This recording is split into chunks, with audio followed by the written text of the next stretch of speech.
you see the look on her face? Alam mo ba, muntik na siya matunaw sa pagkapahiya, ha? I have to give it to you. You're improving. Pero Tita Amara, ang pinagtataka ko lang, bakit hinahayaan mo pang magtagal dito si Catherine? Akala ko ba noon ipapatapo mo na siya? Well, I changed my mind. Pero hanga ako sa'yo, ha? Napag-ahoy mo kanina yung mag-ina. Tita Amara, hanggang nandito si Catherine, maaapektuhan pa rin si Mommy tsaka si Daddy. At saka bakit ba gusto mong silang idamay na masaktan? Lalo na si Mommy. Pwede ba? Huwag mong kina-question ang mga motibo ko. Nagtatanong lang naman po ako eh.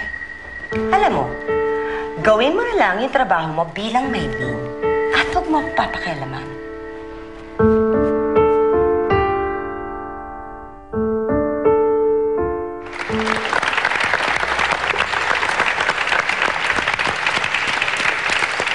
Thank you all for coming.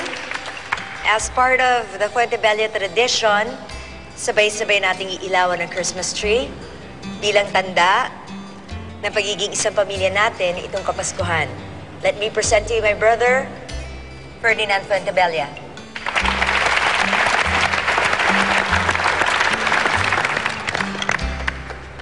Gaya ng nasabi ng aking kapatid na si Amara, isang pamilya tayong sasalubong sa Paskong ito.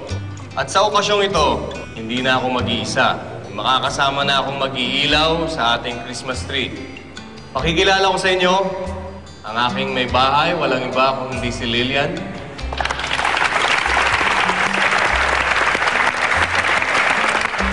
At ang aming pinakamamahal na anak, walang iba kung hindi si Maylene.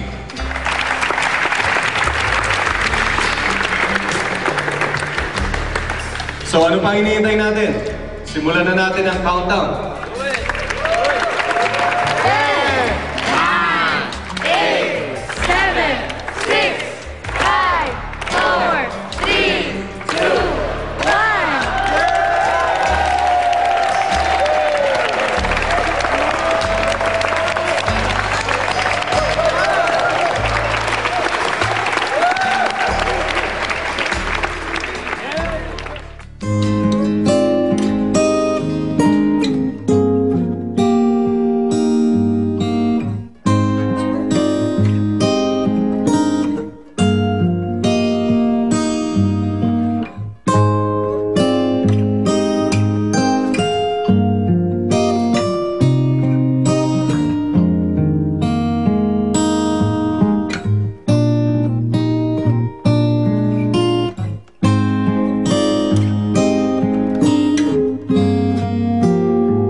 2 hours.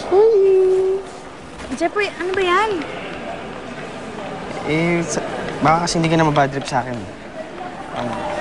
Sorry kung inaasar kita nung huli tayo nakita. Wala nga yan. Gusto na nga pala kayo ni Catherine. Oh, akala ko ba yung pag-usapan natin siya? Kung gusto mo ba eh. Ayun, natuto na rin siyang lumugar sa wakas. Kaya nga masaya na ako ngayon eh, kasi solong-solo ka na si Mami at Daddy. Alam mo sa lalaki kang ganyan. Kasi mas maganda kapag masaya kayo.